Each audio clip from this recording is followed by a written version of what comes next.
행복한 정시 기도 시간입니다. 하나님은 우리를 이 땅에서 태어나게 하고 또 우리를 예수 안에서 구원시키고 하나님의 자녀 삼으셨습니다. 그냥 밥만 먹이고 좀 편하게 살다가 그게 아니고 하나님이 엄청난 인생 계획이 있다는 걸 아셔야 됩니다. 각자 한 사람 한 사람이 많은 사람 같지만 각자 스케줄이 다르고 각자 목표가 다르고 삶의 이유가 다릅니다. 그러나 예수 안에서는 똑같다는 거예요. 그래서 미리 보는 거예요. 우리 요셉의 여정, 우리 보면 우리가 먼저 39장, 창세기 39장 우리 1절로 6절까지 보겠습니다. 요셉이 이끌려 애굽에 내려가매 바로의 친위대장 애굽 사람 보디발이 그를 거리로 데려간 이스마엘 사람의 손에서 요셉을 산이라. 여호와께서 요셉과 함께 하심으로 그가 형통한 자가 되어 그의 주인 애굽 사람의 집에 있으니 그의 주인이 여호와께서 그와 함께 하심을 보며 또 여호와께서 그 범사에 형통하게 하심을 보았더라.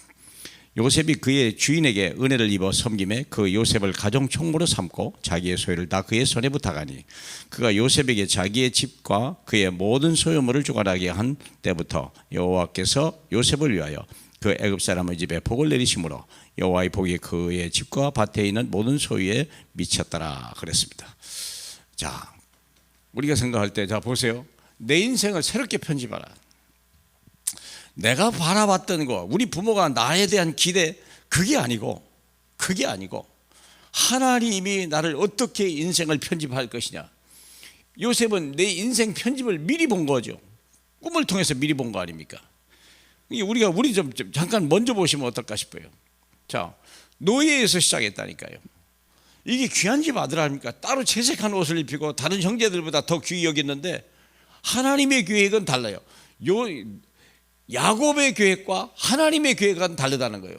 요셉의 계획과 하나님의 계획은 다르다는 거예요. 노예에서 시작했어요. 근데 영적으로 보면 인생 최고의 시작이에요. 왜요? 하나님이 함께 하셨으니까. 왜요? 그의 하는 일이 형통했더라. 이 말 때문에도 그래요. 어떤 게 형통입니까? 내 뜻대로 되는 게 형통입니까? 절대 아니죠. 내 뜻이라면 절대 노예로 가면 안 되고 갔어도 빠져나와야 되는 것이 내 뜻이죠. 그건 형통이 아니라 그러는 거예요. 하나님이 여기 형통이란 말을 몇 번 썼잖아요. 2절에 보니까 여호와께서 모세와 함께 하심으로 그가 형통한 자가 돼요.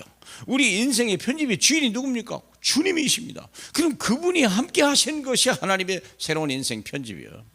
내가 가는 길에 주님이 따라오는 것이 아니고 주님이 가고자 하는 길에 내가 함께 있는 것이 인생의 형통한 길이요, 인생 최고의 시작이다. 그것이 뭐냐? 주님이 함께 하셨더라 그러죠. 그래서 여호와께서 그의 범사에 형통하심을 누가 봤더라? 모든 사람이 보기 시작한 거예요. 우리가 그런 인생이 돼야 돼요. 지금 내가 사회적으로 어리냐가 아니라 하나님의 내가 어디 수준에 있냐, 그게 얼마나 중요한 일이에요. 그렇습니다. 노예지만 하나님이 함께 하신 거예요. 노예지만 하나님이 형통하게 하는 사람이에요. 우리가 그런 사람이 돼야죠. 그것이 인생의 시작이에요. 최고의 시작이에요. 그런데 나중에는 또 억울하게 죄수로 가버렸네. 변명할 여지도 없었어요. 노예로 간 것만 해도 우리가 절망인데 이제는 캄캄한 죄수로 끌려가서 그것도 종신형을 절망으로. 그런데 거기는 또 하나의 기회라는 거예요. 새로운 인생의 여정일 뿐입니다. 사랑하는 여러분, 노예로 팔려갔습니까? 애굽에 온 것이고 죄수로 팔려갔습니까? 거기는 장관들을 만날 수 있는 하나님의 계획된 곳이라는 거죠. 그래서 총리로 가는 거기서 총리로 가는 길, 가문 세계 살리는 비판, 그런 발판이 되는 시간표예요. 이건 하나님이 미리 디자인하신 거예요. 그래서 우리가 하나님의 인생과 가는 길을 함께 가야 되는 거예요. 내가 내 인생을 사는 것이 아니라 내가 주님이 나를 구원하시고 주님께 삼으신 주님의 인생을 가야 되는 거예요. 그러므로 여러분이 있는 지금 처한 여러 가지 환경과 여건과 문제가, 그게 하나님의 계획이 있다는 거예요. 지금 서 있는 그곳에 하나님의 계획이 있고요, 지금 여러분이 당한 문제 속에 하나님의 계획이 있다는 걸 보셔야 돼요. 그렇지 않습니까? 우리 인생이 죽고 사는 건 주님의 손에 있습니다. 인생에 걷는 걸음이 걷는 자에게 있지 아니하다고 그랬잖아요. 인생에 걷는 걸음을 누가 주관합니까? 우리 주님이 인도하시는 거예요. 그러면 우리는 내 걸음을 주관할 그런 능력 있는 사람이 아니에요. 우리 또 그런 사람을 주님을 만들질 않았습니다. 사랑하는 여러분, 내 인생을 새롭게 편집하라. 지금 안 됐다고 하는 거, 실패했다고 하고 포기하는 인생, 거기서 시작해라. 주님한테 물어보세요. 주님, 왜 내가 여기 있습니까? 왜 내가 이 모양입니까? 하나님이 나에 대한 계획이 뭡니까? 물어보세요. 그러면 우리 하나님은요, 헛되이 우리를 구원하지 않았어요. 하나님 우리를 헛되이 버리지 않으셨습니다. 하나님은 우리도 지금까지도 하나님이 요셉같이 쓰시려고 우리를 만들어 가신 중인 걸 믿으시길 바라고요.